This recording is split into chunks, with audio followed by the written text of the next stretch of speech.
gitu sampai akhirnya blog ini jadi portofolio buat saya dan bisa menjadi amunisi ketika saya melamar pekerjaan sampai hari ini. Nah, ini sekilas ya, kayak saya itu dari tahun 2012 itu sudah kerja, dan ini juga blog itu menjadi salah satu portfolio pertama yang saya jual, karena waktu itu saya belum pernah kerja dimanapun tahun 2012. Tapi saya punya blog yang akhirnya bisa saya jadikan amunisi nih buat ngelamar kerjaan. Saya tuh suka nulis gitu. Dan itu saya dapat kerjaan pertama saya sebagai sosmed officer waktu itu di salah satu agensi di Malang. Jadi emang nggak 100% nulis artikel gitu kan. Tapi di sosmed ini juga saya belajar nulis. Waktu itu kan kalau Twitter dibilangnya kayak microblog gitu kan. Jadi saya tetap belajar nulis di situ, cuman menulisnya secara persuasinya adalah untuk berbisnis ya, karena itu saya pegang akun, salah satu akun resminya dari pekerjaan saya di The Network. Terus dari 2013 itu saya lulus kuliah, saya juga udah punya portfolio ngeblog, udah punya portfolio kerja sebagai admin sosmed ya kalau zaman sekarang tuh ngomongnya. Saya memberanikan diri untuk melamar kerjaan di Kapan Lagi Network sebagai editor, junior editor waktu itu. Dan perjalanan saya di Kapan Lagi Network itu saya nulis di female.com, juga pernah jadi sosmed leader di Kapan Lagi, dan juga saya handle untuk brand advertorial, jadi nulis-nulis artikel untuk brand-brand yang masuk kerjasama sama Kapan Lagi. Itu sekitar 5 tahun di Kapan Lagi. Lalu saya resign, saya memulai karir saya sendiri, jadi bos atas diri saya sendiri itu mulai 2019 dengan saya jadi kontributor di popmama.com. Kemudian itu berlangsung sekitar dari 2019 sampai 2023 kemarin, dan saya juga masih ambil kerjaan untuk menulis skrip dan semacamnya. Untuk menulis UI UX juga saya belajar karena itu juga turunan dari pekerjaan menulis gitu kan. Kemudian di 2023 saya masuk di salah satu startup, mungkin teman-teman tahu juga, namanya Zenith Education. Di situ kemampuan saya dipakai sebagai copywriter. Kemudian di 2023 kemarin saya bekerja sebagai penulis artikel untuk website. Ini sebenarnya website kesehatan seperti Halodoc itu ya, namanya lifepack.id. Tuh. Nah, mungkin saya pengen tanya dulu ke teman-teman di sini. Ada yang tahu nggak bedanya copywriting sama content writing itu apa?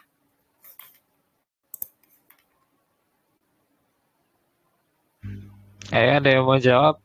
Mungkin Hendy, Mas Silakan. Herno, Hendy, Maremia mungkin. Siapa dulu nih? Silakan. Boleh Maremia. Boleh, Azan. boleh. Oke. Nama aku sebenarnya panggilannya Azadi aja, Kak. Azani, oke. Ya, Oke, silakan Mbak jadi Azani. kalau menurut aku kebetulan aku juga copywriter ya. Copywriting itu menurut aku lebih ke persuasive writing, tapi kalau content writing itu lebih ke pada konteks education-nya. Jadi lebih kayak explanation-nya jauh lebih panjang. Tapi kalau copywriting gimana caranya kita bisa menjual dari tulisan pendek yang kita bikin. Itu yang aku tahu sejauh ini. Oke, nice Mbak. Ada lagi nggak yang mungkin punya poin yang berbeda dari Mbak Azani? Ayo, ada lagi teman-teman. Mas Adib mungkin.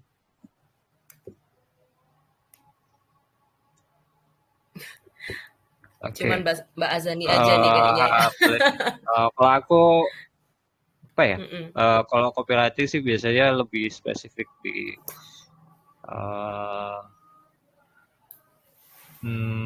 Aku bisa definisikan biar lebih clear biasanya kalau di copywriting tuh sebenarnya dua-duanya untuk komersial bisa gitu kan. Tapi copywriting itu untuk Bener. lebih lebih persuasif ya memang biasa eh,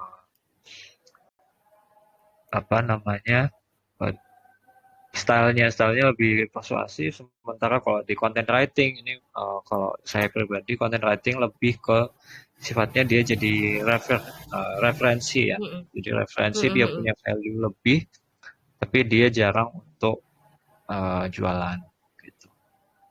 Oke.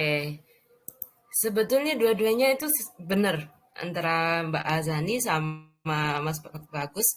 Poinnya udah dapet nih. Kalau copywriting itu memang tujuan tulisannya untuk mempersuasi. Jadi memang jualan gitu ya. Jadi copywriting itu kalau sekarang mudahnya itu adalah orang-orang yang bikin konten di sosmed itu baik caption maupun teks image maupun teks dalam video itu lebih ke copywriting sebetulnya karena gaya tulisannya itu pasti pendek-pendek dan to the point gitu. Nah, kalau content writing itu memang benar Mbak Azani tadi, itu tujuan tulisannya itu lebih ke mengedukasi, tapi juga bisa menghibur. Kayak kalau di Kapan Lagi itu, di kapanlagi.com-nya, itu kan tentang berita tentang artis. Nah, itu content writing yang tujuannya untuk menghibur. Ataupun juga menginstruksikan kepada audiens.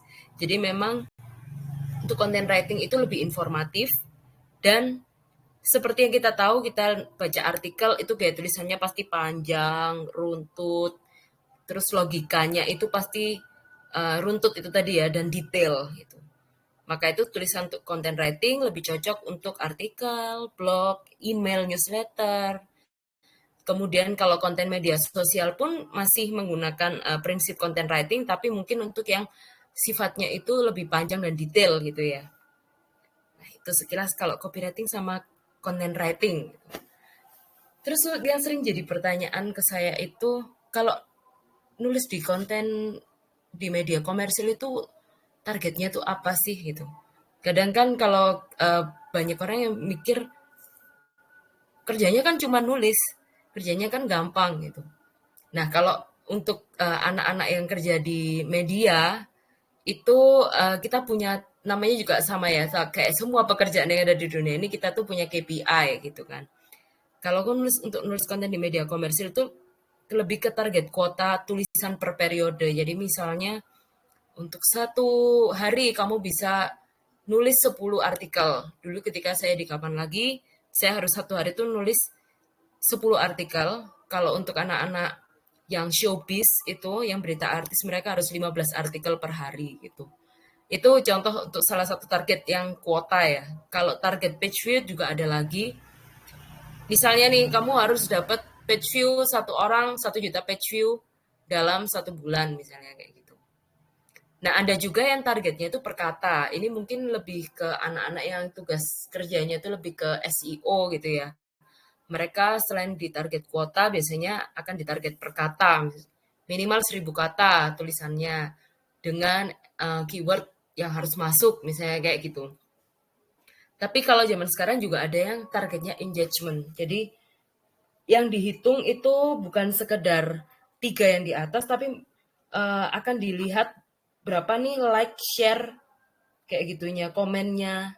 Nah, makanya itu metrik targetnya ini macam-macam tergantung dari apa yang diinginkan sama perusahaan.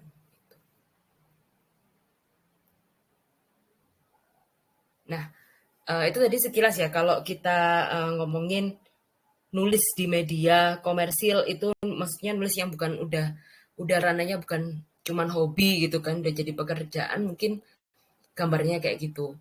Nah yang sering juga jadi bukan pertanyaan ya mungkin jadi curhatan yang saya dengar dari teman-teman saya itu adalah aku tuh lo nggak bisa nulis. Selalu banyak orang yang bilang aku nggak bisa nulis gitu. Kalau menurut saya sebetulnya nggak ada orang yang nggak bisa nulis, tapi yang ada itu memang kita tuh yang kurang latihan gitu. Karena kayak main musik lah, saya belajar main musik juga dulu seperti itu. Sebetulnya saya bisa menguasai teknik seperti ini, tapi kenapa progres saya itu lambat karena saya nggak ngelakuin setiap hari. Itu makanya ada orang yang bilang kayak orang tuh harus mencapai 10.000 jam pertamanya, baru dia merasa apa yang dikerjakannya itu jadi lebih mudah gitu. Itu memang bener banget. Nah, kita ngomongin kalau ngerasa nggak bisa nulis. Terus gimana sih dasar-dasarnya, basic skill-nya kalau pengen jadi penulis tuh kayak gimana sih gitu. Pasti yang dipikirin banyak banget orang yang sharing sama saya, termasuk teman-teman saya yang dulu ketika kuliah itu stuck skripsinya karena mereka merasa nggak bisa nulis itu adalah mau nulis apa ya gitu. Aku tuh hari ini punya banyak keinginan untuk nulis, tapi aku tuh bahkan memulainya tuh nggak bisa. Mungkin teman-teman di sini ingat ini ya, episodenya SpongeBob yang dia disuruh mengarang cerita. Itu ternyata setelah berjam-jam melalui banyak hal dia cuma bisa nulis the itu ya. Mungkin kayak gitu gambarannya. Karena capek mikir dan nggak ada ide gitu. Tapi ini sebetulnya adalah hal yang sangat wajar karena semua penulis itu pasti pernah mengalami seperti ini, termasuk saya yang dulu sehari harus nulis 10 artikel gitu kan. Itu kayaknya ngerasa bahwa katanya ide itu ada di mana-mana, tapi kok ternyata ketika saya harus menuangkan ide itu ternyata nggak ketemu gitu kan. Nah, kalau saya sendiri itu ada beberapa cara mendatangkan inspirasi menulis dari target harian gitu ya. Target harian yang 10 itu ya. 10 pun itu kalau saya boleh share ya. Waktu itu ada sekitar 8 penulis di kanal female. Waktu itu saya di female.com. Itu yang semuanya punya tugas yang sama untuk nulis artikel seputar woman lifestyle. Jadi kami yang 8 penulis ini duduk berjajar. Bisa aja hari ini saya mau nulis tentang mencat jerawat, teman sebelah saya juga sama nih.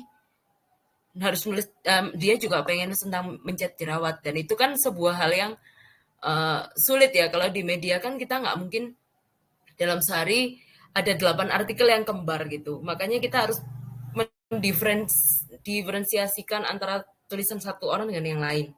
Nah, akhirnya kami itu berlomba-lomba mencari tema yang berbeda. Nah, itu kan harus ada inspirasinya juga.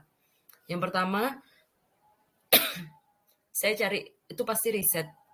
Dari lihat di media sosial, kemudian mengandalkan Google Trend juga, kemudian trending topik. Hari itu apa sih yang lagi rame diomongin di media sosial. Itu yang menurut saya paling mudah lah kita cari ide gitu. Ketika rame-ramenya orang ngomongin tentang anak muda itu sukanya boros beli kopi daripada nabung. Nah, disitulah lahir tulisan gimana sih cara nabung ala generasi sekarang ini supaya kita nggak dianggap boros-boros duit aja gitu. Apakah benar dengan beli kopi kita bisa beli rumah? Tapi ternyata kenyataannya kan enggak, karena ada inflasi dan lain-lain. Nah, itu bisa jadi bahan tulisan banget. Kemudian yang kedua itu cara dapat inspirasi itu pasti membaca. Karena kalau menurut saya membaca itu nggak bisa dilepasin dari ketika seseorang pengen menulis yang baik. Baca buku, artikel, selebaran, brosur, itu baca apapun. Karena kadang itu membaca itu bukan berarti kita menduplikasi tulisan orang lain, tapi lebih ke mungkin memperkaya kosakata. Saya sering ngalamin itu karena ketika saya nulis repetitif ya, itu aja setiap hari. Pasti kata-kata yang digunakan akan berulang terus dengan template-nya kayak gitu-gitu aja, dan membaca itu salah satu cara untuk memperkaya tulisan kita. Lalu yang ketiga itu nonton film, nonton YouTube, itu pasti jadi source menulis yang powerful untuk sekarang juga. Itu bisa kita cari tontonan yang relate sama apa yang kita sukai atau yang jadi pekerjaan kita gitu. Kemudian kehidupan pribadi. Nah, pengalaman pribadi, aktivitas sehari-hari, apa yang terjadi di sekitar kita, misalnya kayak jalan-jalan, tips misalnya kita suka kuliner malam nih, itu bisa dijadiin tulisan. Gitu. Itu yang menurut saya kehidupan pribadi ini juga hal yang seringkali kita nggak kepikir. Makanya mungkin kita bisa setiap kali kita misalnya jalan-jalan atau kita lagi kepikir sesuatu, hal-hal di kehidupan pribadi kita tuh bisa kita catat lah inspirasinya kayak gitu. Kemudian ngobrol sama orang lain. Nah, pengalaman orang lain tuh bisa jadi inspirasi bahan tulisan kita gitu. Mungkin stranger pun tuh bisa jadi kisah hidupnya bisa jadi bahan inspirasi kita. Misalnya kayak kita lagi nunggu dokter gitu ya. Di ruang tunggu biasanya kan ada orang-orang yang bapak-bapak, ibu-ibu yang tiba-tiba ngajak ngobrol dan lain-lain. Itu bisa banget jadi bahan tulisan kita gitu. Kemudian yang pasti itu kalau saya works itu dengan jalan-jalan. Tapi jalan-jalannya nggak harus traveling ke tempat yang mahal atau misalnya harus keluar kota ke wahana wisata. Nggak harus seperti itu. Tapi kalau saya seringnya jalan pagi itu sambil lihat-lihat kiri kanan gitu. Kayak nyegerin pikiran, tapi bisa juga jadi ide tulisan gitu. Seringnya kayak gitu karena kalau misalnya kerjanya harus di rumah aja atau di kantor aja tuh pasti stuck. Nah, dengan jalan-jalan tuh bisa jadi lebih fresh dan kita tahu gitu loh, misalnya memperhatikan hal-hal detail yang mungkin selama ini nggak pernah terpikirkan gitu. Kayak misalnya, oh ternyata di tempat ini ada tempat sejarah ya yang kita tuh nggak tahu gitu. Atau monumen A gitu yang selama ini kita mungkin lewat tiap hari tapi kita nggak pernah memperhatikan. Nah dengan jalan-jalan tuh biasanya kita akan lebih memperhatikan detil-detil yang selama ini terlewat gitu. Mungkin ada yang pengen tanya atau ada yang mau sharing juga? Ayo, ada yang punya kendala buat cari ide nggak? Boleh. Atau mungkin ada yang punya cara lain ya Mas ya? Kalau saya gini, ini satu mungkin bisa dibilang di sosmed udah banyak banget ya, tapi di teman-teman penulis tuh kayaknya jarang. Kalau di sosmed tuh teman-teman pasti tahu namanya NGL ya. Iya. NGL link, NGL link yang biasanya kita minta audiens kita atau teman kita buat tanya secara anonim lah. Dan dan karena itu pertanyaan, kita kan seenggaknya kan kita bakal menjawab. Iya. Nah, ketika kita menjawab itu kalau di sosmed, kalau di Instagram misalkan, atau question box lah gitu kan. Akhirnya kan kita menanggapi, kemudian kita bakal menjawab gitu kan. Dan itu udah jadi konten nih gitu kan. Nah, kalau di tulisan gimana? Di tulisan sebenarnya prinsipnya sama. Kalau saya ini kebiasaan yang mungkin saya lakuin kalau udah di luar jam office hour ya. Biasanya hobi aja. Tapi cukup efektif buat ngejaga kebiasaan tetap nulis ya. Jadi saya buka koran, cari pertanyaan, kan di saya banyak pertanyaan yang pertanyaannya kira-kira bisa dijawab. Dan dari situ ya jadi artikel. Dan itu beberapa kali juga dipublish di tempat lain. Iya. Gitu. Jadi karena pertanyaan sebenarnya sih kalau secara konsep kategori ya, kategori inspirasinya itu konten reaksi gitu kan. Kalau teman-teman di sosmed tahu kategori konten adalah konten reaksi pertanyaan itu jadi konten, jadi tulisan. Gitu. Nice. Mungkin ada Masukan dari banget teman-teman gitu. lain. Azani mungkin, atau Hendy atau Edi, Mas Adib, monggo kalau ada yang mau sharing ya. Halo Mbak, aku kebetulan pengen nanya juga. Iya, silakan. Sebenarnya aku lihat Mbak ini kan pernah, tadi lihat fotonya tuh pernah di Pop Mama ya. Kebetulan aku juga pernah di Pop Mama as a intern sebenarnya waktu itu. Iya. Iya ya, di Mbak. 2023 juga akhir sekitar September dan Oke, Oktober. Mm-mm. Tapi tidak sanggup dengan pace-nya karena ya itu tadi yang sempat Mbak bilang kan, Mbak Mm-mm. juga menulis 10 artikel dalam sehari. Sedangkan saya Mm-mm. sebagai intern aja 2 artikel itu rasanya cukup berat gitu kan. Mm-mm. Apalagi ini dalam ranah content writing yang memang panjang, risetnya juga Mm-mm. panjang dan belum terbiasa dengan pace menulis seperti itu. Iya, iya. Tadi Mm-mm. Mbak sempat mention gimana caranya biar kita dapat titik dan lain sebagainya.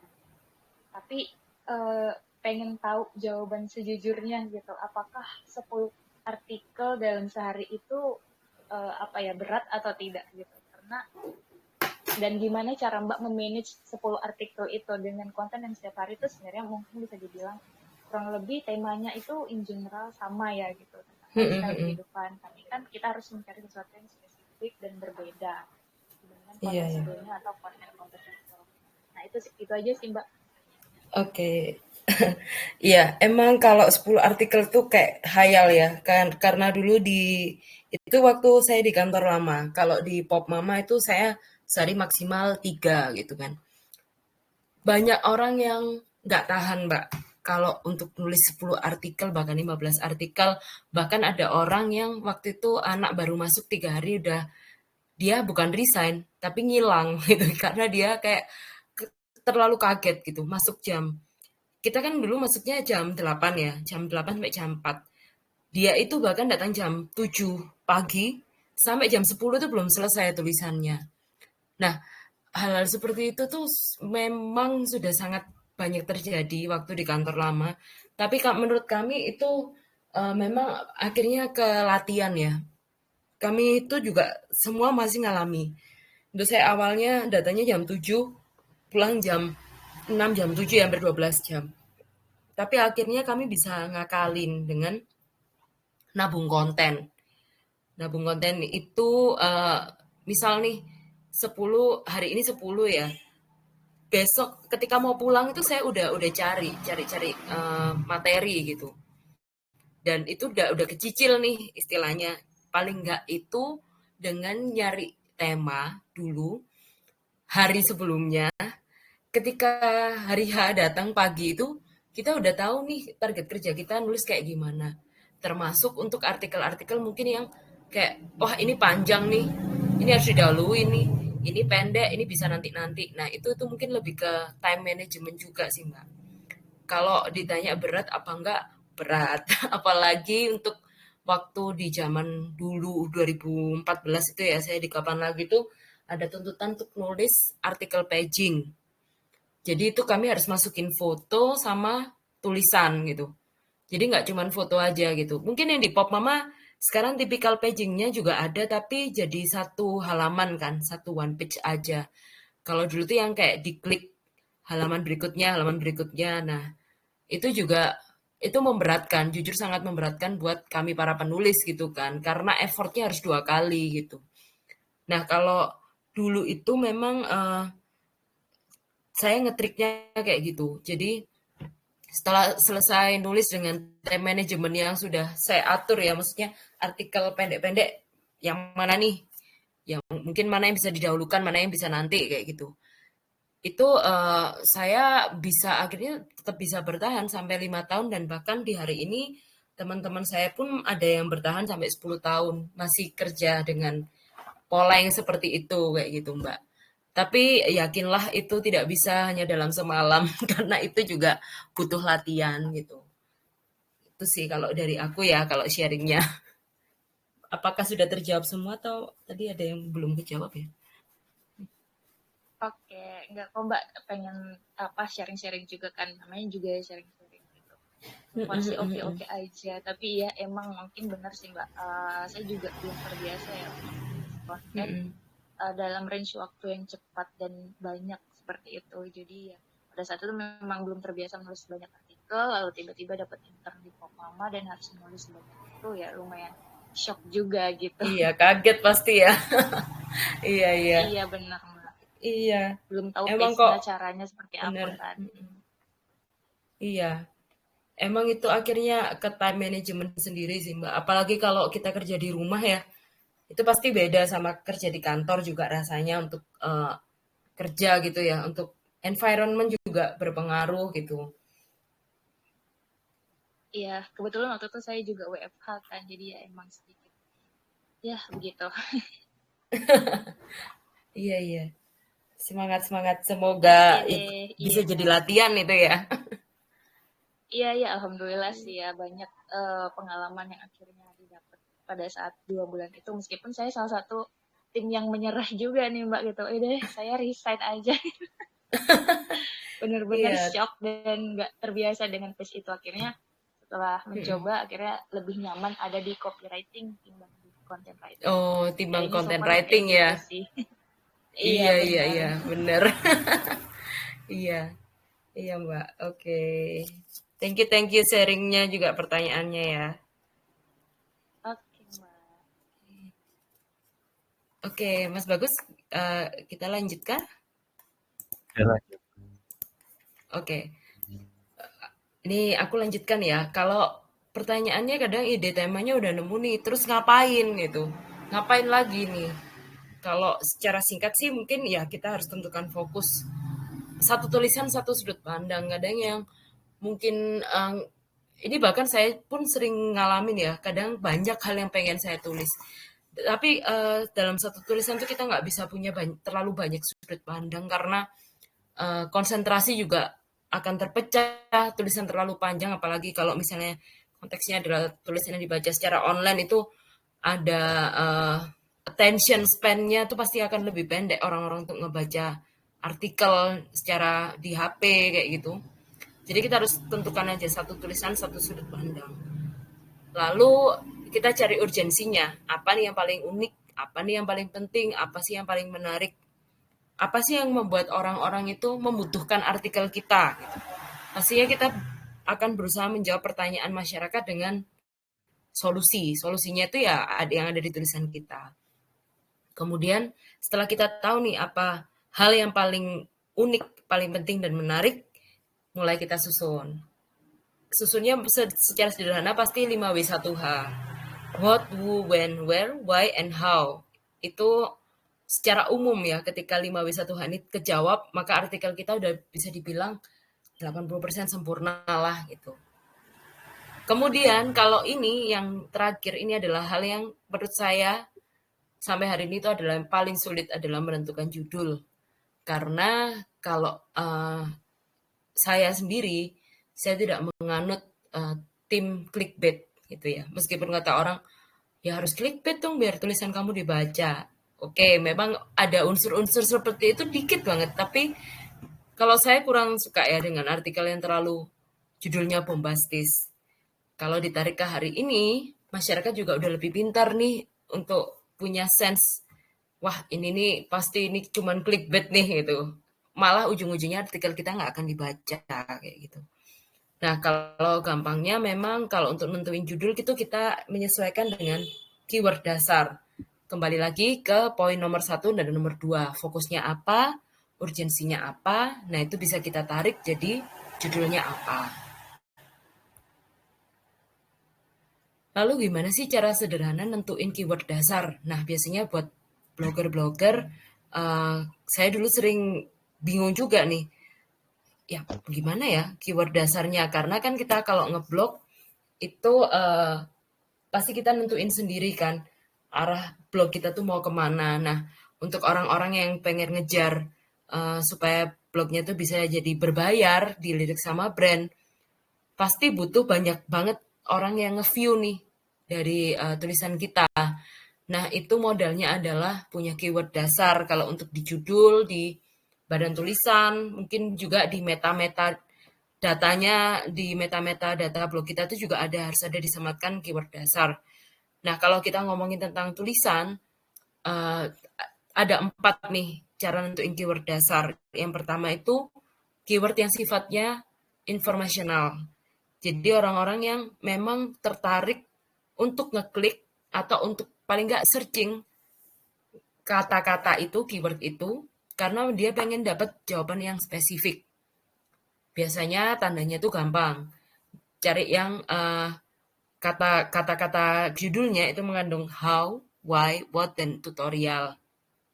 Misalnya, cara memencet jerawat tanpa meninggalkan bekas luka. Nah, itu kita bisa tahu dari kayak Google Trend gitu lah ya, misalnya kita cari juga. Atau dari aplikasi yang bisa nge-track nih keyword-keyword apa yang paling banyak dicari orang. Misalnya kayak cara itu memencet jerawat, terus apa sih yang orang paling banyak pengen tahu, misalnya cara install Windows 10 misalnya kayak gitu.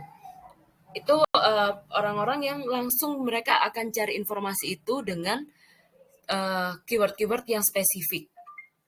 Lalu selain informasional, secara komersial juga keyword-keyword dasar itu juga banyak yang nyari, kayak misalnya hal-hal yang terkait dengan rekomendasi, misalnya rekomendasi popok anak terbaik. Terus misal review ini pasti banyak kalau cewek-cewek. Review apa ya? Review lipstick Maybelline bla bla bla yang terbaru misalnya gitu. Atau membandingkan produk HP Android Vivo versus apa. Itu banyak banget orang yang cari dengan keyword-keyword yang seperti itu. Kemudian yang ketiga adalah keyword yang sifatnya transaksional. Jadi ini mungkin lebih ke orang-orang yang cari suatu barang atau suatu rekomendasi, tapi dia sudah tahu maksudnya. Misalnya kayak jual mobil second. Nah, kayak gitu tuh juga keyword-keyword yang sangat banyak dicari orang dari Google. Kemudian yang terakhir itu yang sifatnya navigational, atau mereka tuh yang kayak sudah tahu nih, aku akan cari info A di website A. Misalnya teman-teman blognya suka nulis tentang musik, misalnya review album musik lokal Malang misalnya kayak gitu. Kemungkinan ada orang yang memang akan langsung spesifik ngetik alamat blognya teman-teman, karena dia udah tahu di dalamnya situ tuh pasti pembahasannya tentang review album musik lokal Malang gitu. Nah, itu tipikal keyword-keyword dasar yang bisa teman-teman ulik, bisa teman-teman cari mana yang kira-kira paling menarik untuk diangkat jadi artikel. Lalu kalau misalnya ditanya juga ya, kalau nulis artikel tuh journey-nya kayak gimana sih? Kalau saya pribadi ini formula menulis artikel yang paling sederhana. Yang pertama itu kita riset, lalu kita nentuin topik seperti tadi yang sudah kita bahas. Kita mau nulis satu tema apa nih yang jadi point of interest. Kemudian kita tentukan keywordnya. Kemudian kita rancang outline-nya. Bisa ada banyak cara, tapi mungkin menggunakan formula AIDA itu yang termudah untuk yang masih pemula. Kemudian kita mulai nulis aja, nggak usah bingung ngedit, karena nanti ngedit itu nanti ada waktunya tersendiri. Setelah kita udah nulis sampai selesai, baru nih kita edit, kemudian kita publish. Nah, ini untuk gimana cara untuk nulis dengan formula AIDA. Attention, interest, desire, action. Kalau attention pasti kita butuh orang itu perhatian sama tulisan kita. Gimana caranya itu pasti bikin judul yang menarik. Kemudian pilih gambar, pilih headline. Headline itu sangat berpengaruh ya. Pastinya kita pengen orang itu ketika baca judul kita aja udah kepikir nih tulisannya tentang apa gitu, dan membuat mereka tertarik untuk membaca lebih lanjut. Lalu kita bisa tulis kalimat pembuka yang menarik. Jadi mungkin fakta secara number itu biasanya bikin orang tuh kayak, oh iya kah, adakah yang seperti itu gitu. Kemudian interest, itu apa sih hal-hal yang memancing interest target audience kita, misalnya faktanya, bla bla bla bla bla. Alasan kenapa seseorang bertindak, bla bla bla bla, misalnya kayak gitu. Studi kasus juga bisa kita gunakan. Misalnya kondisi ideal ini contohnya seperti uh, usia 30 harus punya rumah. Bener nggak seperti itu? Nah, itu nanti bisa kita bedah. Kemudian juga ada statistik. Nah, kalau desire itu, apa sih yang jadi keinginan target audience? Misalnya manfaat nih, misalnya. Let's say kita bicara soal minum madu ya setiap pagi misalnya kayak gitu. Orang ketika disuruh cuman, nih kamu minum madu, mereka nggak ada alasan, nggak ada motivasi nih. Tapi kalau kita kasih tahu manfaatnya apa, kalau diminum secara rutin dan kalau tidak diminum secara rutin, nah itu pasti orang akan tertarik lebih lanjut. Apalagi kalau misalnya ada di situ ada kebutuhan yang misalnya kayak dia ada sakit tertentu, pasti dia akan lebih punya kepentingan untuk membaca artikel itu sampai habis gitu. Lalu action. Nah, itu satu saja, tetapkan satu saja tujuan akhir. Aksi apa sih yang paling kamu inginkan dari target audience kamu? Nah, ini misalnya ini untuk struktur artikel ya. Kita punya judul nih di sini. Studi membuktikan kesendirian dapat meningkatkan risiko kematian dini. Nah, kemudian kita punya lead atau kepala artikel. Di sini ini adalah sesuatu yang biasanya itu membuat pembaca tuh merasa relate. Karena ketika dia tidak merasa relate atau kebutuhan dia tidak tercater di paragraf pertama, biasanya orang akan males ngelanjutin kayak gitu. Kemudian sebelum masuk ke batang tubuh artikel atau penjelasnya, biasanya ada bridging dulu nih. Karena seperti kembali lagi kalau kita nulis tipikalnya tulisan yang artikel atau content writing, orang itu akan membaca itu dengan logika yang runtut. Nah, maka itu ada bridging. Kemudian kita baru masuk ke penjelas. Jadi mulai di situ inti dari artikelnya. Kemudian kita punya, pastinya kita nggak bisa membuat artikel itu selesai tanpa ada kesimpulan, tanpa ada call to action. Nah, di situ di bagian penutup bisa kita masukkan kesimpulannya apa dan call to action-nya apa.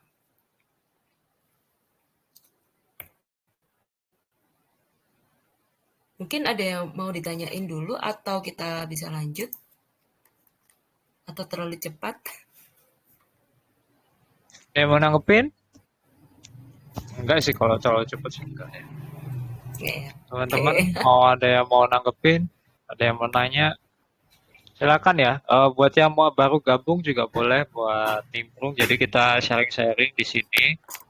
Ini Mbak Winda sharing soal ya gimana sih nulis, cari ide, kemudian eksekusinya bagaimana. Gitu. Kalau ada yang mau nanggepin, silakan ya. Kita nggak terbatas sama sesi ya sebenarnya. Tapi kita punya waktu mungkin sekitar sampai 8:30. Oke. Lanjut sih Mak, boleh kalau mau habisin kontennya. Oke, saya lanjutkan ya. Kalau untuk gimana sih nulis dengan struktur kalimat yang enak dibaca? Nah, ini ada contoh ya, mungkin teman-teman bisa baca. Kalau ini dalam bahasa Inggris sih, lebih ke variasi panjang panjang pendeknya kita menulis kalimat gitu. Kalau saya sendiri itu sebuah kalimat harus bisa dibaca dalam satu tarikan nafas tanpa terengah-engah atau terlalu banyak nafas tersisa. Makanya kalau di contohnya ini ada yang now listen. I vary the sentence length and I create music. Jadi kayak ada yang panjang, ada yang pendek, itu ngebuat orang itu membacanya nggak membosankan. Dan ini seperti kita bermain dinamika dalam menyanyi misalnya. Ada banyak hal-hal yang bisa kita tekankan di situ. Kayak di kalimat yang misalnya, I vary the sentence length and I create music. Music, the writing sings. Itu jadi kayak kalau dibaca itu jadi nggak nggak panjang semua dan nggak pendek semua. Ini salah satu hacks yang menurut saya sangat cerdas ketika kita mau menulis gitu. Oke. lanjut ke mungkin sumber tulisan terpercaya ya, karena kemarin saya sempat nulis selama di Lifepack, juga di Pop Mama untuk tulisan-tulisan yang latar belakangnya itu lebih ke medis gitu ya, karena artikel-artikel terkait kesehatan itu memang lebih strict.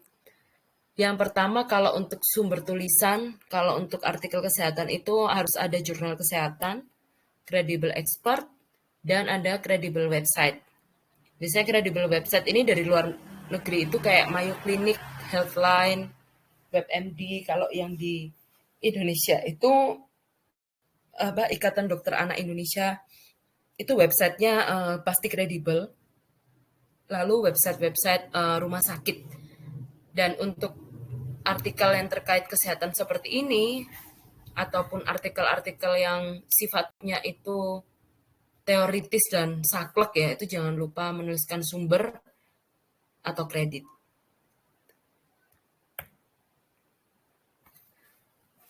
Nah, satu hal yang mungkin banyak orang-orang tuh yang zaman sekarang meragukan gitu ya, kadang kalau penulis berita di media-media banyak yang kemudian nuduh, ini wartawan bodong nih, karena tulisannya emang nggak bertanggung jawab gitu ya, kayak nyebar isu, fitnah, hoax. Mungkin kalau yang main Twitter pasti tahu ya, banyak case-case penulis di media besar pun akhirnya di pointing out karena mereka nulis sesuatu yang nggak bertanggung jawab gitu. Nah, kalau dari dulu apa yang saya pegang itu memang kita tuh harus bertanggung jawab terhadap tulisan kita gitu, karena kita nggak pernah tahu seperti apa dampak dari tulisan kita. Misalnya nih, satu case ya, dulu ada rame-ramenya ketika tahun 2014-an waktu saya kerja dulu itu, orang-orang yang pada nge-review di blognya itu krim-krim merkuri, krim wajah abal-abal itulah. Nah, dari situ tuh ternyata karena waktu itu belum ada TikTok dan sebagainya ya, jadi blog itu, blogger-blogger beauty itu banyak banget yang tulisannya dijadikan rujukan ketika seseorang mau beli produk baru. Nah, di situ ternyata banyak banget orang yang pakai skincare bermerkuri itu gitu, dari tulisan blogger-blogger.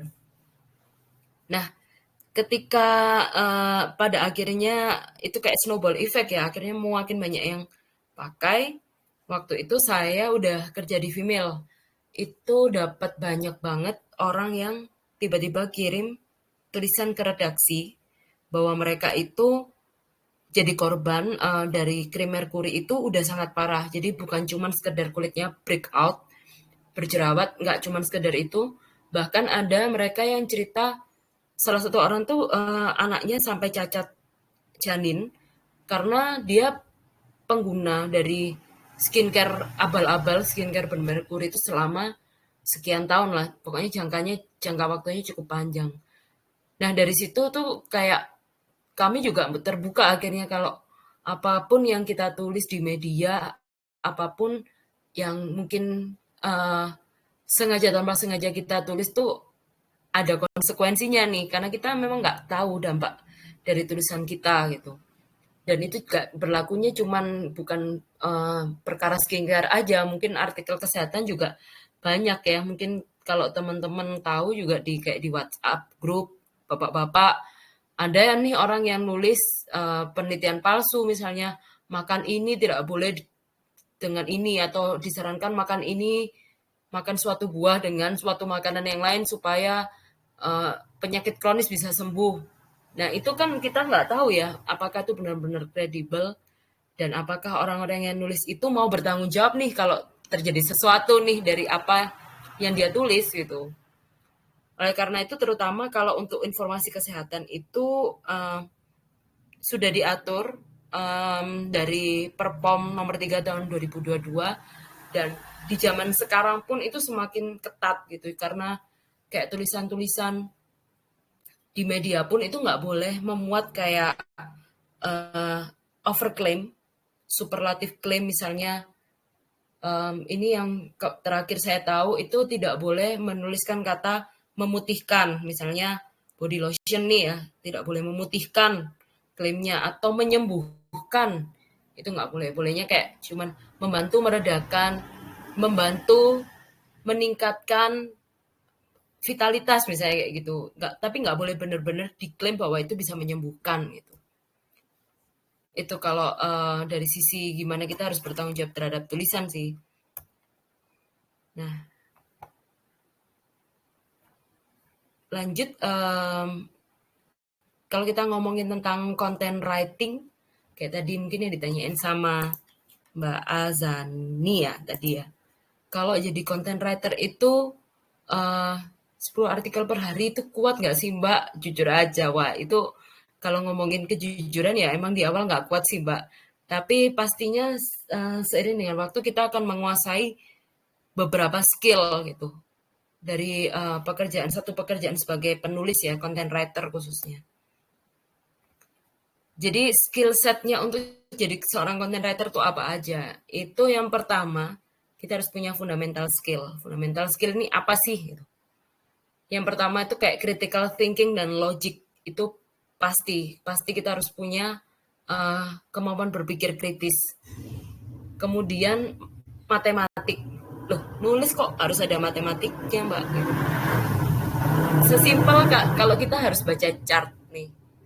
Kita menuangkan ke dalam tulisan, tapi kita dikasih data dalam bentuk statistik. Nah, itu kan kita harus memahami ya secara matematis, ini bacanya kayak gimana lah, minimal. Garis XY-nya, sumbu XY-nya itu menandakan apa, supaya kita bisa menuangkannya ke dalam artikel. Nah, kayak gitu. Kemudian yang pasti itu ketika pengen jadi penulis, kita harus mengasah kemampuan verbal kita, kemampuan nulis kita, itu udah pasti. Kemudian skill setnya yang kedua, selain fundamental skill, content writer tuh harus riset. Karena sepengalaman saya, memang kita nggak bisa nulis tuh cuma dari satu source saja. Jadi kita harus banyak riset. Ketika satu source ini kita nggak punya pembanding, kita nggak tahu nih mana yang benar. Nah, kemudian dari riset itu, kita harus punya kemampuan untuk creative thinking nih. Contohnya, creative thinking itu apa? Kalau aku hari ini mau nulis tentang jerawat, temanku juga sama-sama nih nulis tentang jerawat. Oke, kalau gitu dia jerawat tentang apa? Aku harus punya pikiran yang kreatif nih, buat nge-twist dari tulisan temanku. Kalau dia tentang mencat jerawat, berarti aku harus punya tips untuk cara, misalnya nih ya, cara bikin masker jerawat secara alami misalnya kayak gitu. Itu yang diperlukan dari sisi kreatif. Paling sederhananya, tapi kalau untuk penjabarannya mungkin teman-teman bisa tahu sendiri lah ya, kalau orang nulis harus kreatif itu kayak gimana. Kemudian readability atau keterbacaan. Nah, ketika kita nulis di blog, itu pasti ada keinginan untuk memuaskan diri sendiri ya, mungkin curhat dan lain-lain. Tapi ketika jadi content writer, ketika tulisan kita dikonsumsi oleh banyak orang, yang pasti adalah tulisan kita tuh harus bisa dibaca dengan baik oleh orang lain. Nggak bertele-tele, kemudian secara logika itu tadi runtut, itu udah pasti. Dan informasi apa sih yang dibutuhkan orang, itu yang harus sudah termuat di tulisan kita. Lalu yang selanjutnya, skill setnya adalah kekayaan kosakata. Sebetulnya kalau kekayaan kosakata ini bukan berarti kita harus pakai kata-kata yang sangat berbunga-bunga banget ya. Karena kalau content writer itu tujuannya bukan untuk bikin puisi, tapi lebih ke informatif gimana orang awam itu bisa menangkap maksud kita, menangkap apa yang ingin kita sampaikan, meskipun mungkin ide tulisannya itu cukup berat ya, misalnya artikel kesehatan. Artikel dengan penyakit yang langka misalnya kayak gitu ya, atau dengan bahasa-bahasa medis. Nah, itu bagaimana dengan kekayaan kosakata kita bisa menyampaikan ke audiens dengan cara yang sederhana, yang paling mudah mereka mengerti. Kemudian, selain kekayaan kosakata, kita juga harus menguasai detail. detailnya ada hubungannya dengan typo misalnya kayak gitu. Kemudian mana nih yang seharusnya katanya berulang misalnya kayak gitu. Itu harus kita hapus supaya efektif. Kata kalimat yang efektif dan tidak efektif itu juga penting. Kemudian kita harus bisa beradaptasi. Nah, adaptasi ini kalau saya sharing ya, ketika saya dulu nulis sebagai content writer untuk advertorial, ini sangat diperlukan adaptasi. Saya harus nulis artikel tentang bola. Gak lama kemudian nih, kliennya masuk, dia minta ditulisin artikel tentang obat serangga. Jadi harus cepat berganti sudut pandangnya. Pastinya untuk anak-anak bola ya, artikel di bola itu stylenya pasti beda kan, akan lebih santai. Kemudian kalau artikel untuk showbiz, untuk entertainment tuh bahasanya juga akan berbeda. Nah, itu yang diperlukan adaptasi supaya kita bisa switch nih, cepat switch dari satu taks ke taks yang lain. Kemudian ini tadi yang terakhir yang menurut saya juga ini kadang nggak terpikir, tapi ini penting adalah time management dan disiplin.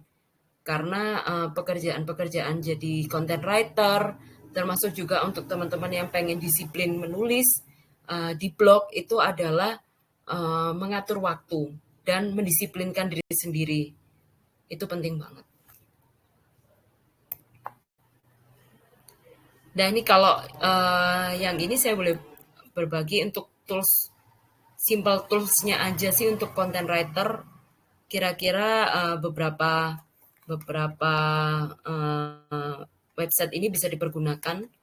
Kalau yang Pixelpixabay ini untuk cari foto pasti, kemudian kayak Thesaurus dan KBBI ini supaya tulisan kita itu lebih kaya aja sih. Kayak kita nyari padanan kata, sinonim kata, itu bisa di Thesaurus dan KBBI. Dan ChatGPT itu juga membantu kita, tapi bukan berarti kita kopas mentah-mentah kayak gitu. Bard dan You itu juga sama, bisa digunakan jadi AI untuk menulis. Nah, kalau ini mungkin teman-teman di sini udah pada punya blognya masing-masing ya. Mungkin ini secara singkat aja sih, kalau blog itu juga bisa jadi portfolio meskipun banyak orang yang berpikir kalau blog kan udah mati ya. Sekarang kan eranya sosmed nih. Gitu. Padahal kalau untuk teman-teman yang mungkin pengen lebih serius lagi di dunia menulis, blog itu bisa dijadikan portfolio menulis yang efektif untuk mendukung CV sebagai penulis pemula. Karena kalau di blog itu teman-teman bisa menulis apapun yang teman-teman mau dan jadi wadah untuk nunjukin kemampuan nulis. Lalu kalau blognya teman-teman sendiri selalu update dan terawat, itu bisa jadi impression yang bagus karena orang yang lihat itu tahu kalau teman-teman konsisten dan punya passionate terhadap bidang tulis-menulis atau bidang spesifik yang teman-teman sukai. Misalnya, aku suka mancing dan aku suka nulis tentang tips-tips memancing. Ya, it's okay. Itu bisa jadi salah satu media untuk teman-teman nunjukin nih bidang apa yang teman-teman suka dan semakin expertise di bidangnya lewat blog itu. Kemudian kalau blog itu juga bisa menunjukkan progress skill yang kita miliki. Sayangnya kalau saya blog yang di tahun 2007 itu udah nggak ada karena Friendster udah hilang ya. Tapi yang blog di Blogspot itu juga sempat saya hapus dan baru ada itu kalau nggak salah di postingan yang baru itu di 2014. Di situ saya bisa ngelihat dulu progress skill saya kayak gimana, nulisnya asal-asalan, nulisnya kalau saya baca lagi tuh kayak saya malu-malu sendiri nih pernah nulis kayak gini. Tapi di hari ini kayak nggak apa-apa karena dulu saya nggak bisa, saya terus pengen belajar dan akhirnya menulis itu jadi bagian yang menurut saya bukan mudah ya. Bagian dari pekerjaan saya yang mungkin saya sekarang lebih fasih aja gitu.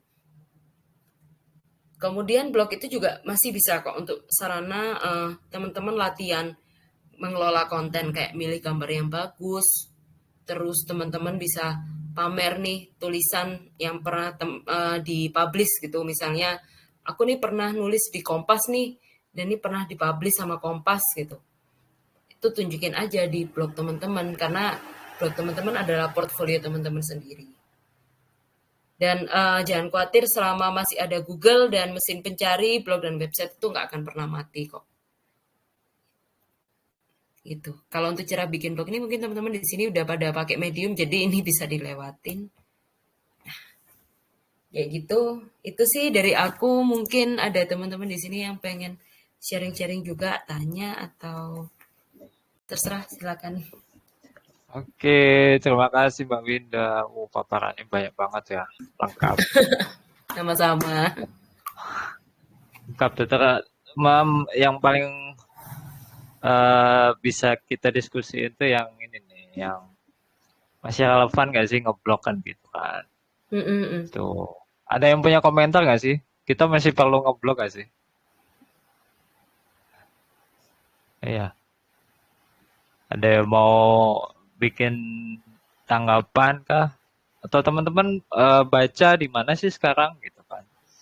Sebenarnya ini sesuatu yang kita perlu juga eh, pikirkan gitu kan. Kita tuh sekarang membaca secara literasi ya, secara tekstual itu masih enggak gitu kan. Terus kemudian ini sih sebenarnya juga pertanyaan besar yang juga terjadi di kepala saya gitu kan. Audiensnya ini ke depan apakah bakal tetap mengonsumsi teks kan gitu kan. Itu pertanyaan yang mungkin eksistensial bahkan sifatnya. Nah, tapi kan itu kan juga tergantung sama teman-teman nih. Teman-teman yang mungkin secara usia dengan saya atau dengan Mbak Wida lebih muda gitu kan. Teman-teman lebih suka yang kayak apa? Atau mungkin teman-teman lebih suka berkarya dalam bentuk apa kan gitu. Iya. Gitu. Ini juga ada pengaruhnya sama topik kita malam ini soal cari ide nulis di mana kan gitu. Bisa jadi nggak punya ide itu karena selama ini konsumsinya adalah video, bisa jadi. Kan gitu. Mungkin ada komentar, ada tanggapan. Kita ada sekitar 30 menit buat diskusi lagi gitu kan. Silakan yang mau nanggepin, mau punya apapun lah. Sebenarnya nggak harus ke Mbak Winda juga ya. Teman-teman juga boleh ke saya juga gitu kan. Jadi tinggal 30 menit ini kita diskusi bareng atau sharing bareng pengalaman, mau keresahan dan segala macam. Mungkin ada dari teman-teman. Mas Adi. Oh, Mas Erno, Mas Adi panggilannya apa nih? Perkenalan dikit. Adi ya, boleh Adi. Oke. Ya, jadi gini, kan yang dari tadi dibahas kan penulis sebagai profesi ya. Nulisnya cuma buat hobi itu ada nggak saran atau masukan gitu untuk menulis? Kalau saya dulu ya, saya dulu yang nangkep. Iya. Mas Adin, aktivitasnya apa nih? Kalau saya sih kerja kantoran sih, 9 to 5 biasa. Okay. Bidangnya boleh tahu atau industrinya deh? IT sih. Oh, IT, oke. Hobi ini di luar pekerjaan ya berarti ya? Di luar pekerjaan. Oke. Iya. Kalau buat hobi sebenarnya di Medium tuh banyak banget loh yang aku kasih insight dari Medium ya. Di Medium itu banyak banget penulis yang sebenarnya mereka nulis di luar aktivitas sehari-harinya. Jadi mereka ada yang nulis fiksi, itu juga di blog Medium ya. Nulis fiksi, cerita panjang gitu juga ada, cerpen juga ada. Terus kemudian mungkin opini, monolog, ada juga yang ekspresional ya. Jadi dia nanggepin sesuatu kemudian eh, diwujudkan dalam bentuk tulisan gitu kan. Dan ini kita ngobrolnya soal hobi ya. Jadi kita nggak ngobrol soal apakah itu bakal menghasilkan kayak gitu kan. Nah, yang mungkin Mas Adi perlu pahami adalah hobi kan sifatnya ekspresi ya. Jadi kayak kenyamanan, kesenangan kayak gitu. Jadi sebenarnya nggak ada tip khusus, tapi menurutku kalau memang merasa menulis itu adalah hobi, ya lakukan aja gitu kan. Jangan ditunda-tunda. So, kalau dari perspektifku ya. Kalau Mbak Winda mungkin ada tanggapan? Kalau dari tadi saya nulis tentang penulis sebagai profesi, saya sendiri punya hobi yang saya jadikan tulisan, Mas. Karena saya suka dengerin musik, saya nulis nge-review tentang musik, tentang ketika saya datang ke gigs itu hobi saya gitu. Dan saya masukkan ke dalam tulisan gitu. Jadi kalau tulisan-tulisan saya tentang musik nggak pernah laku sebetulnya gitu. Dan saya tetap menulis itu karena itu bagian dari ekspresi, bener tadi disinggung Mas bagus itu kalau menulis untuk hobi nggak ada batasan sih ya Mas Adin ya tadi ya. Nggak ada batasan, tulis aja apa yang pengen Mas tulis gitu. Nanti dari situ akan ketemu polanya sendiri dan mungkin itu bisa jadi kayak apa ya, catatan gitu. Catatan pribadi Mas Adin tentang hobinya Mas Adin sendiri kayak gitu. Itu sih Mas, mungkin jalan-jalan nih hobinya tahun segini aku pernah jalan-jalan ke mana gitu ya. Nanti akan ngelihat memori itu sekian tahun lagi kalau ada tulisan tuh lebih tercatat gitu kan daripada kalau misal sekedar foto atau video mungkin bisa, tapi kalau kita menuliskan dalam bentuk tulisan kan ada hal-hal yang rasa yang nggak bisa dituangkan lewat visual, yang bisa dituangkannya lewat kata-kata kayak gitu. Itu sih dari saya, Mas. Ya. Gimana Mas Adi?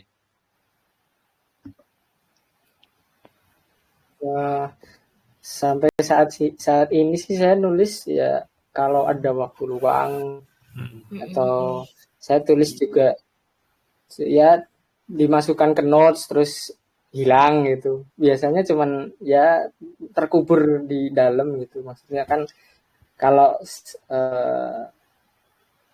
ada nggak sih cara selain di medium ini ya nulis itu jadi hal yang menyenangkan karena kadang saya nulis itu ya cuma 2-3 kalimat mau saya lanjutin itu kayak kayaknya nggak asik gitu.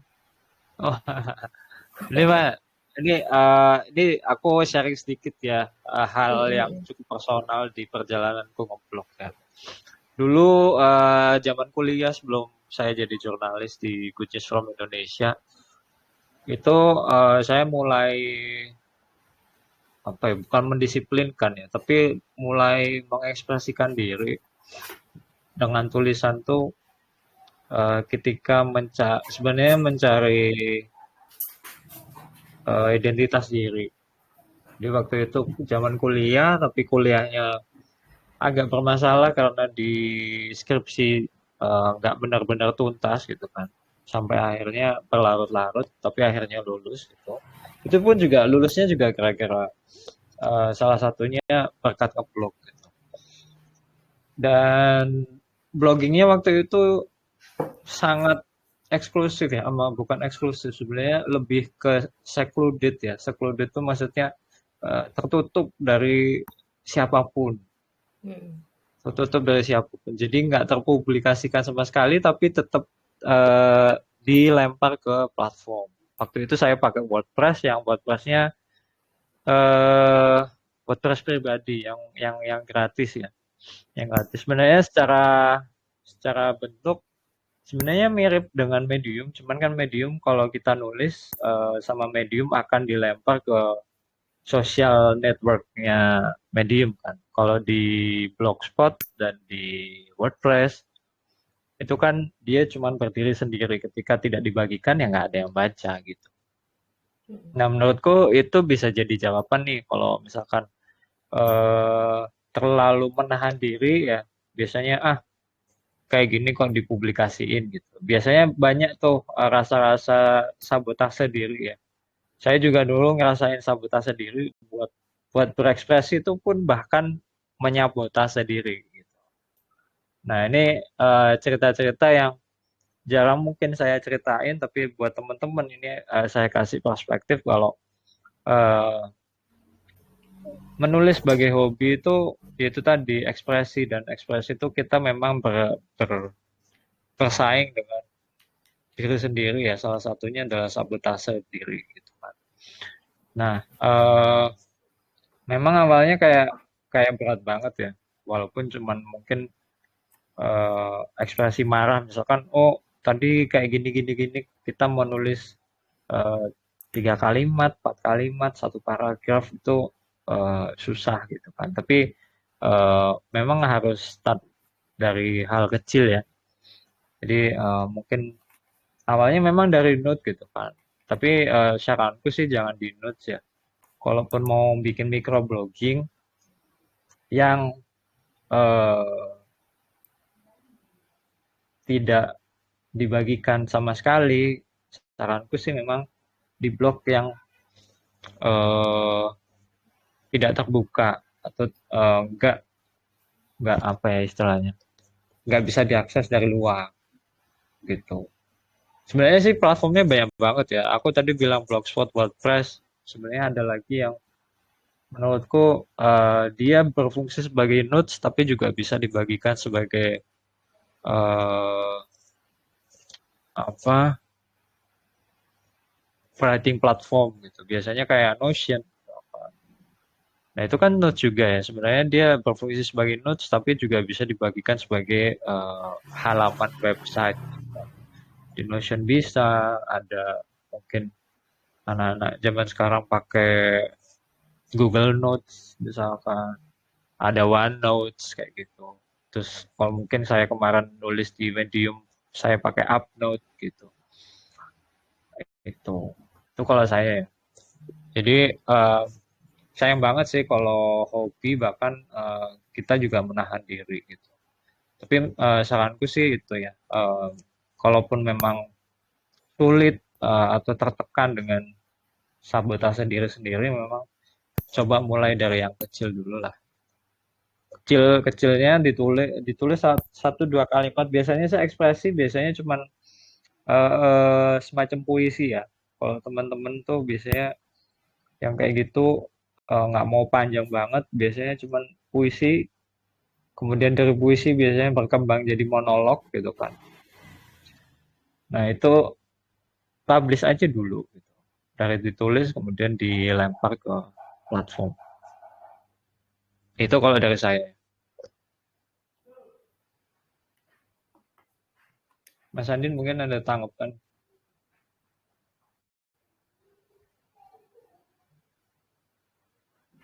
Oke, mungkin yang lain. Nanya dong mas. Halo. Oke, oke. Oke, Adib dulu boleh? Oke, terima kasih. Ah, Gini, saya pengen nanya seputar sudut pandang sih mas. Ini kan saya mm, penulis pemula banget gitu ya. Dan ya, ya. saya tuh susahnya itu bukan menemukan ide, bukan menemukan tema, tapi ke sudut pandang itu. Terutama Mm, tema-tema yang sifatnya umum banget nih. Misalnya tema-tema curhat, tema-tema sifatnya review.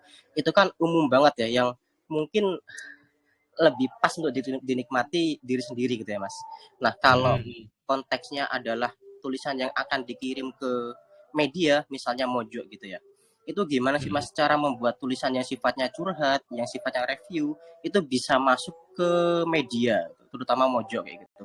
Karena yang sering Oke, terjadi adalah ya, eh, ya, ya. seperti itu, kemudian Ah, medium kan dijadikan sebagai apa ya istilahnya itu, kalau ditolak kemudian dikirim ke medium kayak gitu, karena eman aja oke, ya, nggak di ya, post ya. kayak gitu. Nah Oke, ya oke. seperti itu, bagaimana ya mas membuat sudut pandang Mm, kita itu agak berbeda gitu, dan lebih pas mm, atau lebih pantas untuk dibaca. Terima mm. kasih. Oke, tulisan pop model Mojo nih, mungkin Mbak Winda lebih punya perspektif nih. Eh, halo Mas Adib. Kalau untuk tulisan pop ya, kayak Mojok itu saya sempat ngobrol-ngobrol juga sama editor. Emang tiap media itu punya standarisasi tersendiri, Mas. Kalau untuk tulisan seperti apa, tulisan dari kiriman yang akan dimuat gitu. Kalau memang Mojok ini menurut saya agak unik ya medianya ya, karena dia itu bisa mengangkat istilah katanya hal-hal yang remeh jadi isu gitu kan. Kalau untuk nyari sudut pandang yang berbeda itu memang eh, balik lagi Mas, itu caranya ya, mungkin dengan banyak ngobrol dengan orang-orang atau kita banyak riset itu pasti harus sih Mas. Kayak misalnya kalau ngobrol sama, ini saya pernah lihat ya artikelnya teman saya itu masuk di Mojok tentang rumah hantu. Sebetulnya itu ceritanya ya kayak cerita-cerita rumah hantu pada umumnya gitu kan.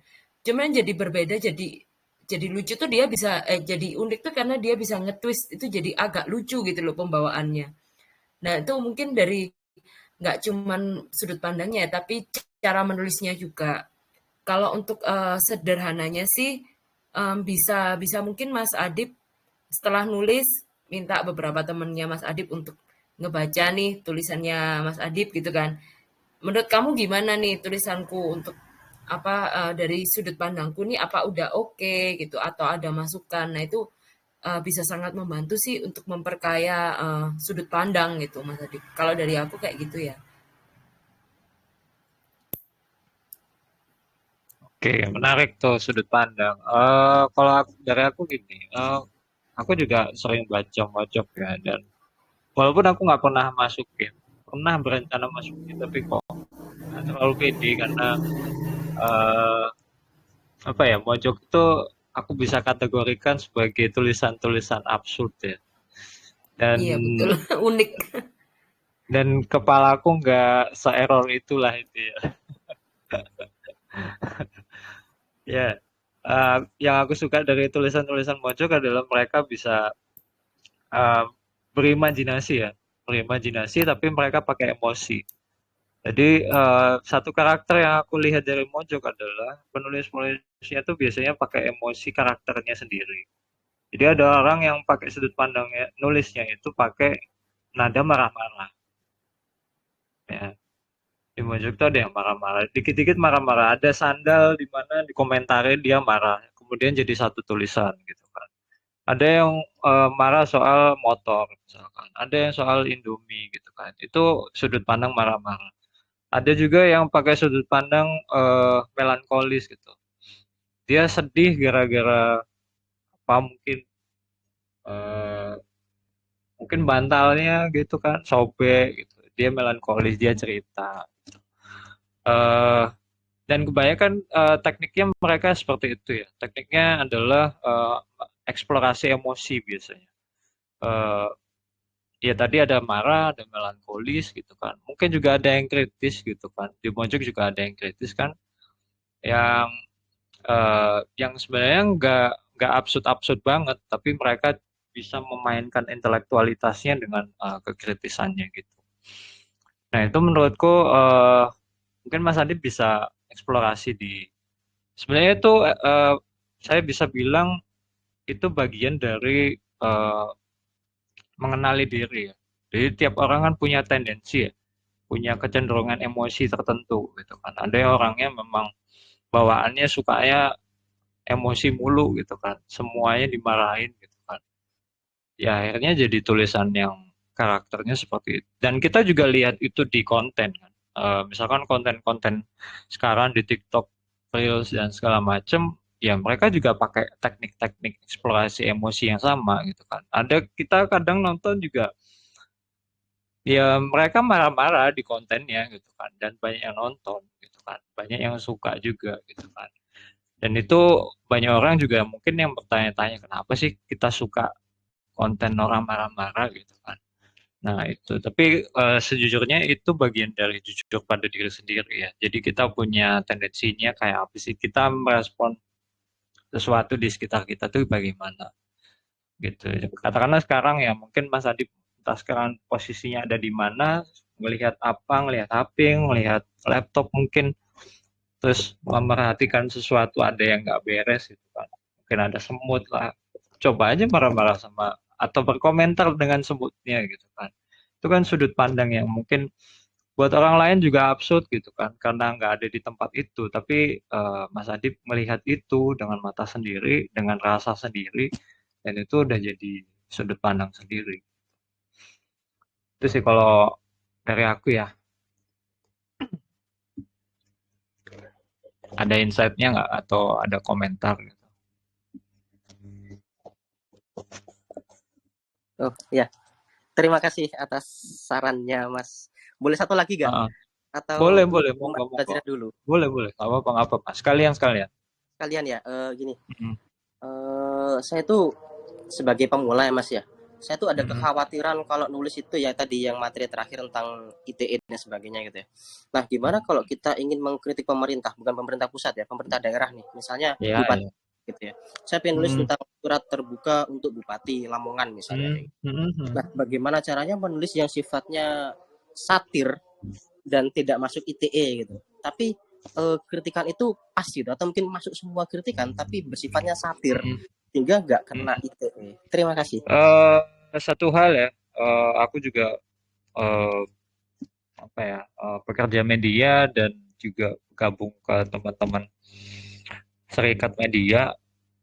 Jadi satu hal tentang undang-undang, terutama ITE yang memang dikritik banyak orang dan kita semua berhak kritis tentang itu. Satu hal adalah kita sebagai warga negara itu jangan terlalu takut dengan dengan itu ya. Maksudnya apa? Maksudnya adalah kita ini di Indonesia itu masih mendeklarasi sebagai negara demokratis. Dan ketika ada undang-undang yang sifatnya karet, gitu kan, itu jangan khawatir untuk eh, menabrak itu dulu, tapi khawatirlah untuk tidak melakukan tindakan yang benar. Gitu. Salah satu tindakan yang benar adalah mengkritisi sesuatu yang tidak sesuai dengan keinginan kita atau dengan standar kita, gitu kan. Jadi katakanlah mau bikin surat terbuka ya bikin aja dulu, gitu kan. Soal eh, nanti apakah itu kena ITE atau enggak, karena yang menilai kan nanti adalah persidangan gitu. Dan persidangan adalah di luar kendali kita gitu. Dan jangan sampai karena ketakutan ya, kita malah tidak mengambil hak kita sebagai warga yang demokratis gitu. Malah kita yang kehilangan hak gitu kan. Itu.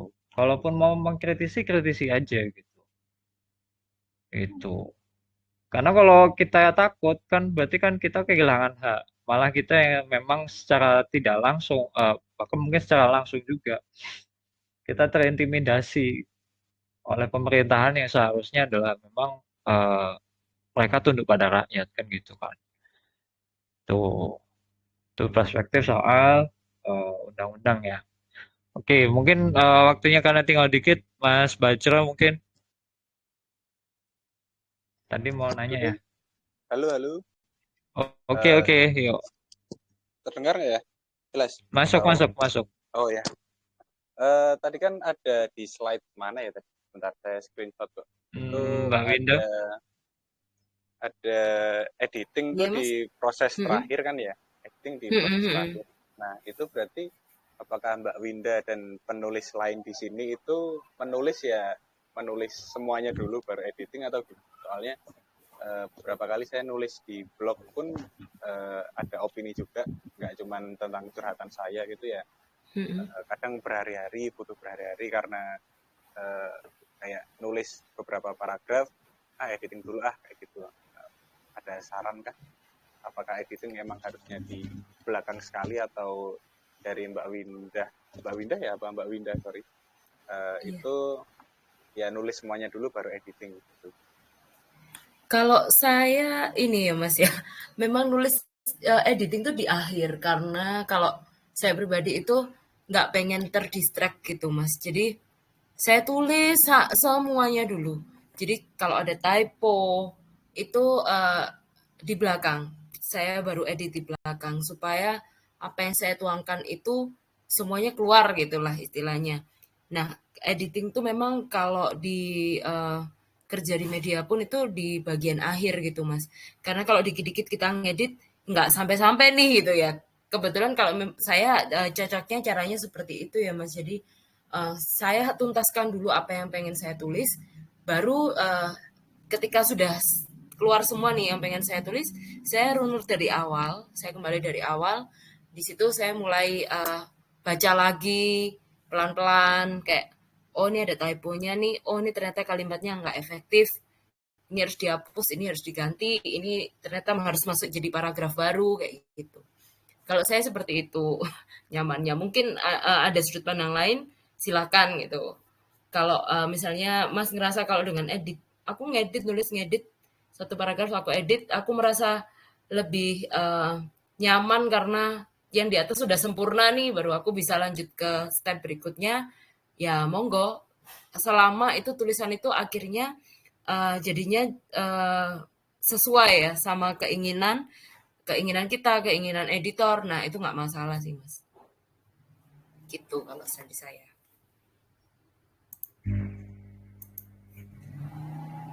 Mas Bachelor biasanya kendalanya soal editing apa tuh? Kalau editing sebenarnya itu apa?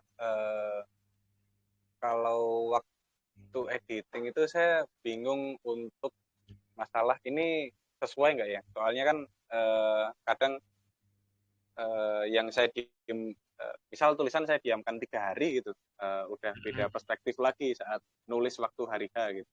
Misal hari ini saya nulis, entah 3 hari kemudian masih sama atau enggak gitu. Dan kadang itu yang bikin lebih objektif sih, karena pas nulis hari H itu kayak lebih menggebu-gebu gitu mungkin ya. Kalau saya sih gitu.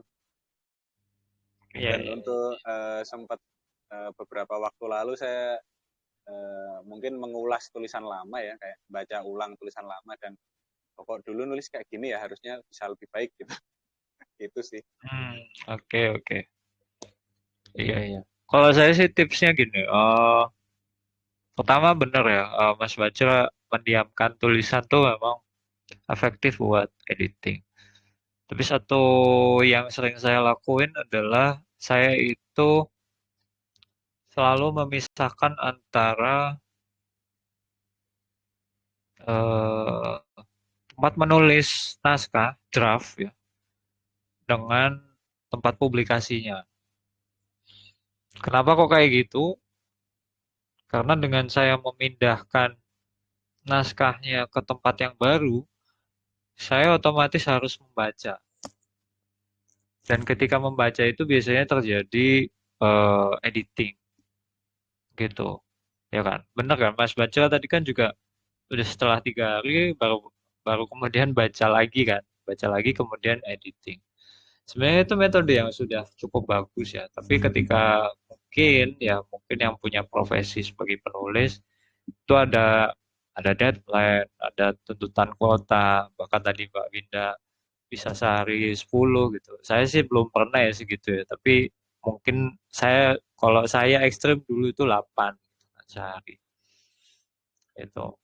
Dan ya kalau yang saya lakuin sih biasanya memisahkan antara tempat naskah draftnya dengan tempat publikasinya gitu. Kemudian itu kalau sehari ya, kalau di momen yang sama, atau berjarak mungkin cuma beberapa jam. Tapi kalau memang punya waktu ya memang nggak perlu dipindah gitu kan. Tapi di tempat yang sama, tapi mungkin beda hari. Karena itu mood juga mempengaruhi kita editing sih. Itu kalau pengalamanku ya. Itu. Oke, mungkin teman-teman yang lain ada yang mau didiskusikan lagi, sharing-sharing. Itu sebagai info. Boleh. Gimana Mas? Tadi kan Mas kan bilang kalau tanya ya, mungkin lebih ke tanya itu apakah tulisan masih eksis nantinya. Kalau dari saya sendiri sih ya masih enjoy membaca tulisan daripada media lain ya. Untuk media lain misal video atau audio gitu.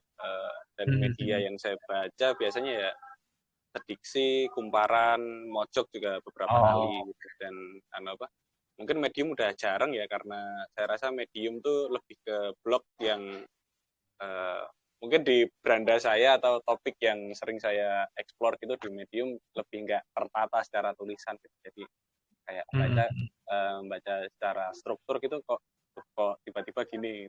Jadi ya lebih enjoy di media-media lain yang lebih terkurasi mungkin ya bilangnya gitu. Ya. Oke. Mungkin dari teman-teman yang lain ada lagi. Sesinya udah mau selesai. Sebagai info ya, buat teman-teman, ini momentum ya, sesi sharing kayak gini. Jadi sebagai info aja, sesi kayak gini akan dirutinkan seminggu sekali, ya, sepekan sekali. Tiap Kamis kayak gini, dan settingnya mirip ya. Jadi sharing-sharing aja, bukan webinar, bukan workshop dan segala macam, tapi kita ya bahkan mungkin curhat tentang tulisan, tentang literasi, tentang kebahasaan, silakan saja gitu kan. Nanti mungkin dibikin lebih nyantai, lebih kayak ngopi gitu ya. Dulu bahkan awal-awal memang konsepnya adalah ngopi, tapi tentang penulis dan tulisan gitu. Dan terima kasih untuk Mbak Winda ya untuk malam ini, pengalamannya dan ilmunya gitu. Beruntung banget ya, karena kami di KBM ini sebenarnya udah lumayan lama, cuman kami kebingungan buat bikin aktivitas sebagai komunitas gitu selain nulis ya. Dan aku kasih info juga buat teman-teman yang nulis dan pengen dipublikasiin di komunitas blogger di Medium, kirim aja terus gitu kan. Kadang ada yang mungkin ketolak gitu, kadang ada yang masuk. Sebenarnya eh, itu juga bagian dari kami di editorial untuk melatih teman-teman merasakan kalau tulisan itu juga dikurasi loh, tulisan itu juga eh, ada penilaiannya, ada standarnya dan segala macam. Walaupun kami juga nggak pengen membuat itu jadi penghalang untuk teman-teman patah semangat gitu kan. Patah semangat ketolak terus kemudian nggak nulis lagi gitu.